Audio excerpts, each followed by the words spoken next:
Hey, here's your heads up to this podcast. It's the second in that series of metaphors we talked about. And there's a story within a story, within a couple of stories. But the metaphor is, I think it's one of my favourite ones, but they're all favourite to me. But this one's a particular favourite because you have to listen to where it came from. And then you'll see why. Okay, enjoy. Have a listen after this. Warning. Warning. Warning. Warning. You are entering into the unplugged mind of Paul Clough. Too late. Personal Development Unplugged. Hey, my friend, we're back again. And this is, the second in those series of metaphors I wanted to talk to you about. Tell you a story. Do you remember that one I told you about the rose and the stories that led up to the rose? Well, I've got another set of stories leading up to this particular metaphor. And it's a really nice metaphor. It's something I think that you will really enjoy, really get into. Maybe you'll surround yourself in it. Who knows? But anyway, let's go back to the very beginning of this story. You see, my son Joseph he followed in a little bit of my footsteps, and I think now I'm following in his, which is a strange thing, but a nice thing to do. That he was doing his NLP trainings, and he was doing them down in Brighton on the south coast of the UK, of England. And you see, they were having to do their hypnosis side and make up metaphors for people. And that's what we do in our practitioner training. We get people to elicit an issue in a partner, understand the issue a little bit, and then create a metaphor for that particular issue. And Joseph he was partners with this guy called Tim. Tim was a lovely guy. I met him once. And he said, and this is Joseph speaking, he said, Tim didn't know really what to do about a metaphor for me, but he got it spot on, Dad. And he said, I'll have to tell you about it sometime. He didn't tell me there and then, because there I'm getting intrigued, thinking, well, what was it? If it was just right for you, Joseph, but spot on, but you're not telling me now. And that was part of the intrigue. But then he and I, Joseph that is, were doing our practitioner trainings, and it come to metaphors. And at the beginning of every training, I tell a couple of metaphors. Joseph will tell a couple of metaphors, and we just have this lovely conversation telling stories, which is a lovely way to get into the program, into the practitioner training, but also it gets the frame of mind just right. So I told my story, and then Joseph told his, and we called it Tim's metaphor. Fairly obvious why, Tim who created it. So although Joseph, initially Joseph had borrowed it, it was spoken to him about him, so that was okay. And I loved it so much.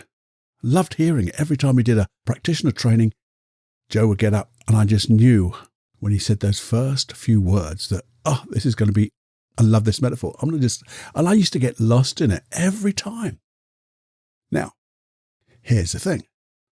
I'm on my NLP training, or trainer's training, and I wanted to do something special you see, on the last day, we had to do our final presentation. It was like our certification presentation, where we had to tell people exactly what we're going to do, where we're going to take the audience, the practitioners, and what we're going to do, and then blooming go and do it without those notes, and then get marked and get reviews, I guess, or get some feedback, critique.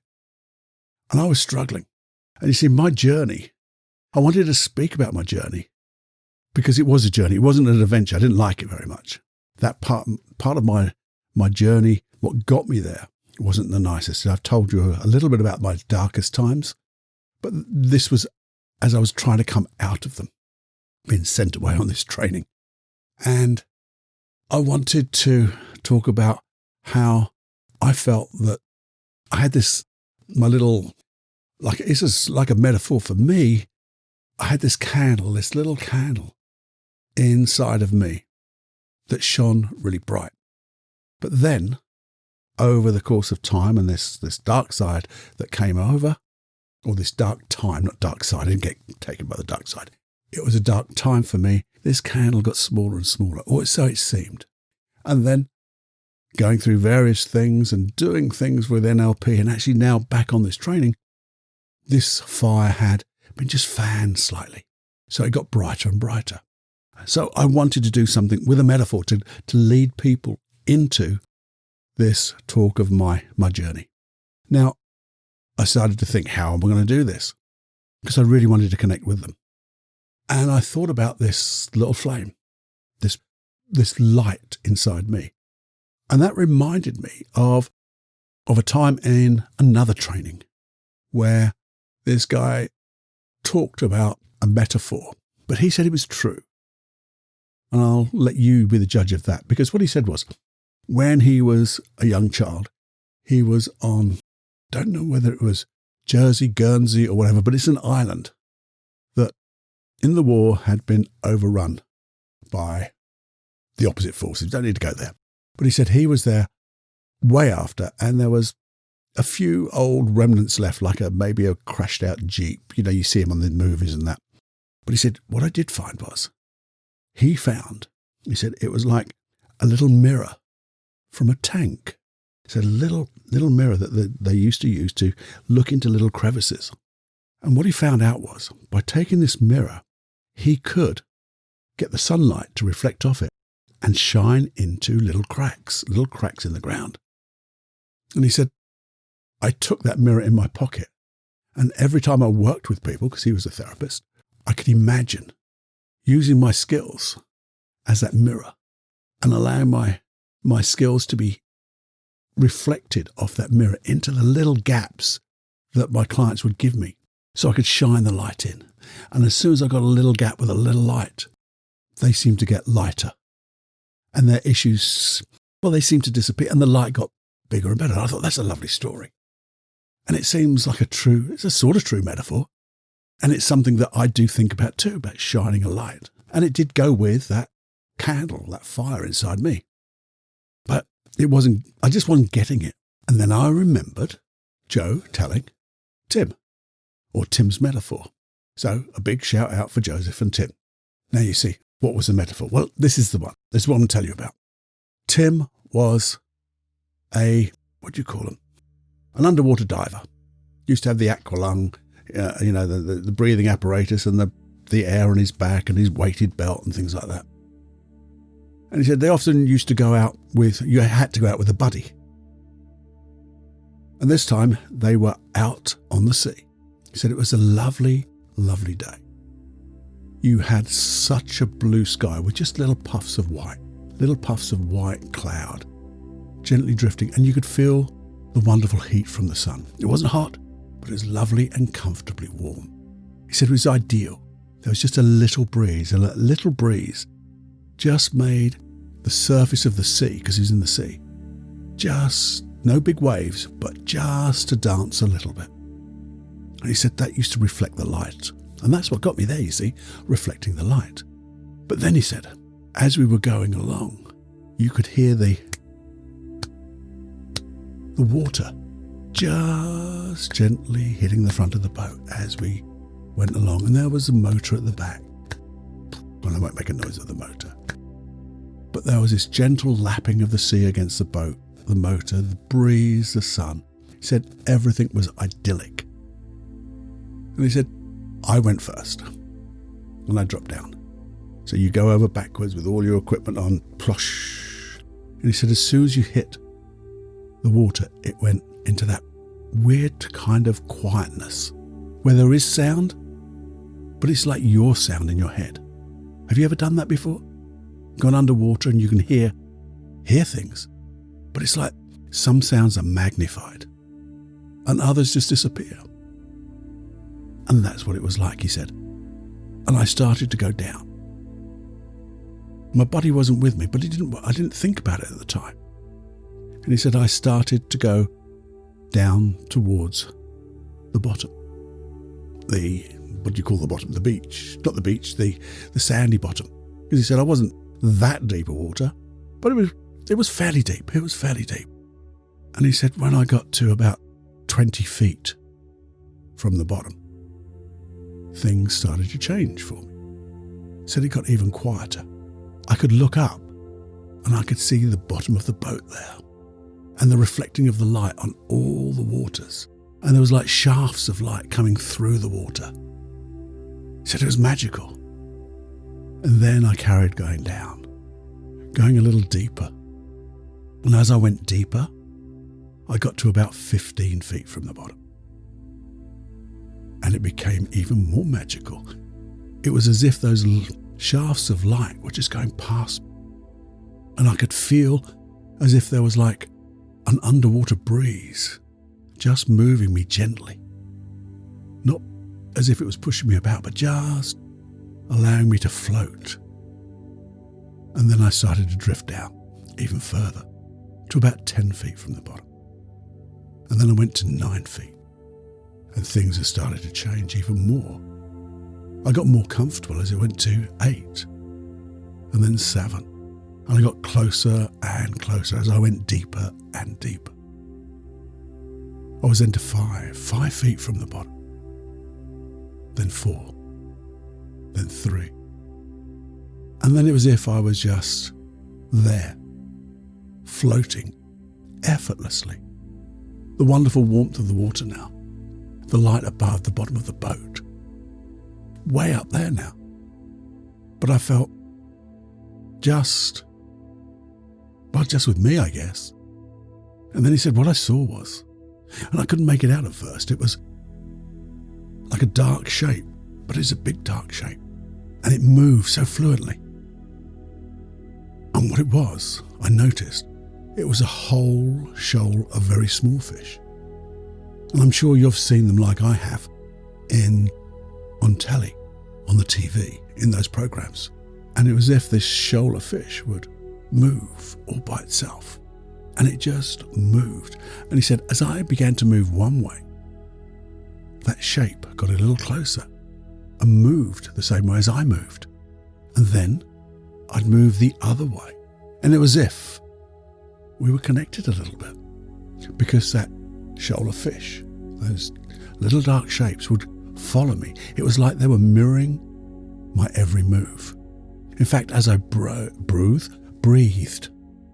In fact, as I breathed out and breathed in, it was as if that shoal of fish were pulsating at the same rate as my breath. And we got a little closer.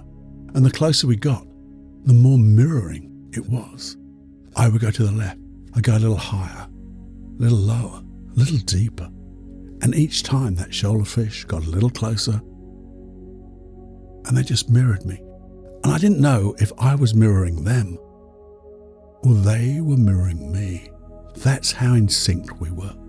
And he said, as they got closer and closer, it was as if I became one with that shoal. It was as if I was in the middle of that shoal, and as I moved right, the whole shoal would move around me to the right. And as I moved to the left, the whole shoal would move with me. And then again, I wasn't aware of whether I was moving and the shoal was mirroring me, or was the shoal moving and I was mirroring it. It was as if we were as one, just being together as one. It was as if we were just aligned with our true selves.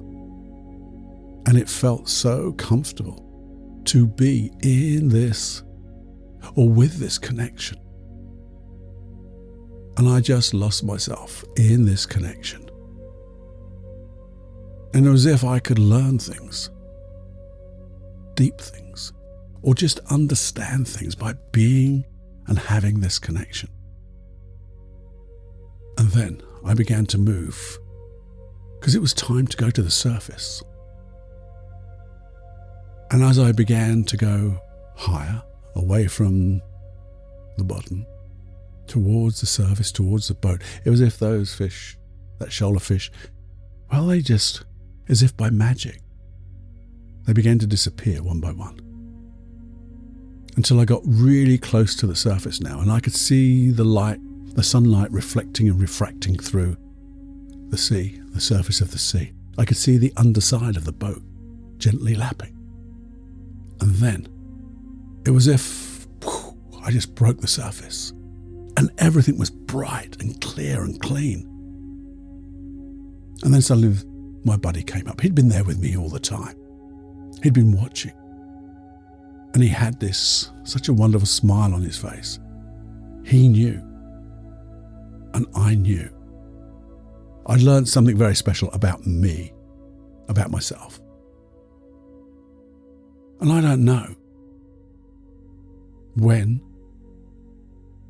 because I know it'll happen again, I will be in that connection and have that connection. Have a feeling. It's going to be more often than not. All I have to do is remember this.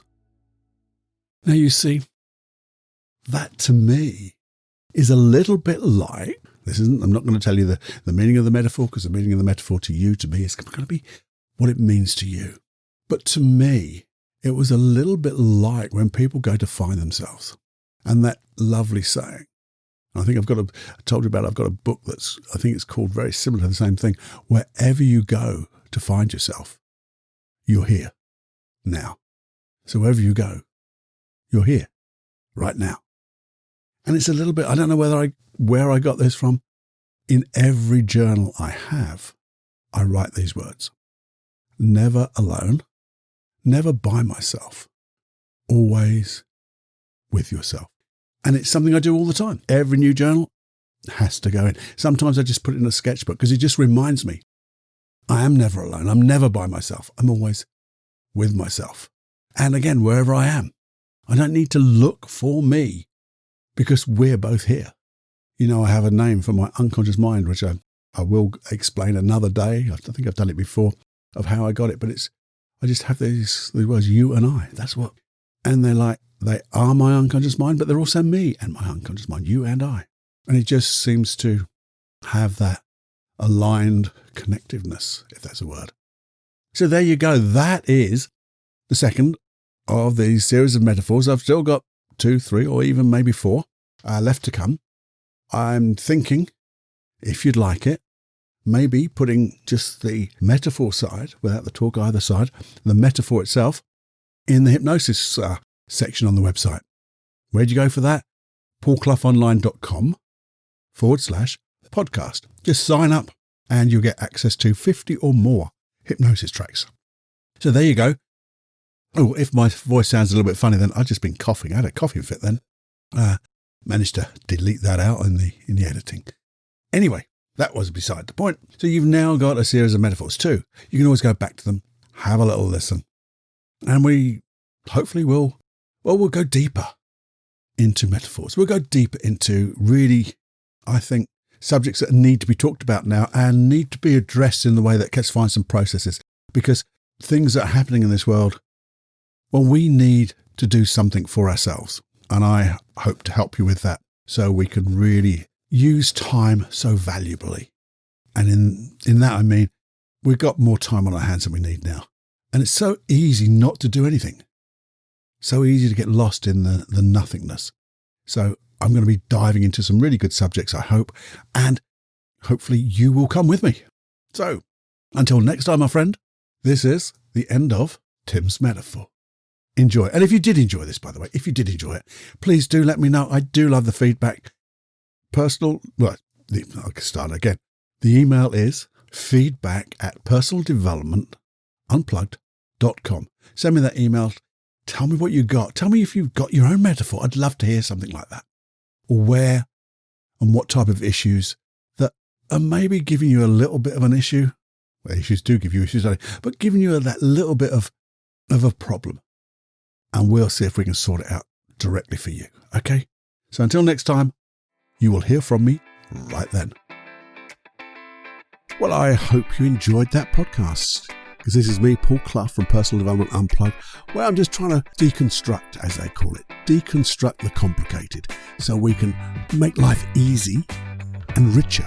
So our return on the effort and investment that we put in is magnificent. And you can have fun doing it. That's the main thing. Have fun and getting better each time. So if you enjoyed this episode or any other episode, very first thing I'd love you to do would be to pay it forward and share it with anybody and everybody you know. Wouldn't it be fun if you just sent it to everyone you knew? That would be fun, because that's the way of this integrated field of learning where we just share everything we know. Someone will get the golden nuggets. They will, and their life will change, and you'll be the cause of their life changing. That would be awesome. Secondly, if you could just subscribe, because subscribe buttons do help. They help you to get the episodes on your platform of choice when they come out. No problems. You don't have to think about it. Off they come, ping, you get it. That would be awesome, because that helps with just the rankings in all those platforms. But also, if you ever get a chance, maybe just a little review. Hopefully it would be a 5-star review if you're putting a review up. But a nice review would be good. Again, that helps the ratings, which means if people get to see it because it's been rated better, it means they've got a chance to take the little golden nuggets that you would have shown and shared, and they get to get better too. And in all of that, we're doing 2 wonderful things. One is we're doing things that are good for you, they're good for others, and good for little old planet Earth. And secondly, we're leaving everybody and everything in a better place than when we first met them. And that includes little old planet Earth. Okay? Anyway, until next time, enjoy every heartbeat. Bye-bye.